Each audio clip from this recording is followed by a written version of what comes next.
मीनाताईंच्या पुतळ्यावर रंग फेकल्याच्या प्रकरणामध्ये लवकरात लवकर आरोपींना अटक करा असं म्हणत भीम आर्मीनं आपला तीव्र निषेध नोंदवलेला आहे आणि या सगळ्या प्रकाराची त्यांनी भर्त्सना केलेली आहे। लवकरात लवकर आरोपीला अटक करा अशी मागणी त्यांनी केलेली आहे।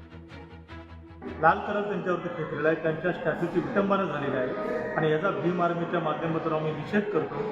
हा खूप षडयंत्रकारी प्रकार आहे। कोणी केला, का केला याचा शोध महाराष्ट्र सरकारने घेतला पाहिजे, भारतीय जनता पार्टीच्या लोकांनी घेतला पाहिजे, कारण त्यांची सरकार या महाराष्ट्रामध्ये आहे आणि देशामध्ये अनेक ठिकाणी असेच बाबासाहेबांचे पुतळे असतील, शिवाजी महाराजांचे स्टॅच्यू असतील, महात्मा गांधींचे स्टॅच्यू असतील, अनेक स्टॅच्यूंवरती त्यांच्या विटंबनाची गोष्ट घडलेली आहे। त्या ठिकाणी अनेक आंदोलन झालेले आहे। मग मुंबईमध्ये पण दंगली घडवायच्या होत्या का, महाराष्ट्रात दंगली घडवायच्या होत्या का, हा मोठा षडयंत्र आम्हाला दिसत आहे। त्याच्यामुळे महाराष्ट्र सरकारने लवकरात लवकर आणि महाराष्ट्राच्या मुख्यमंत्र्यांनी याची दखल घेतली पाहिजे आणि जो कोणी आरोपी असेल त्याला कडक शासन झालं पाहिजे, ही आमची मागणी आहे।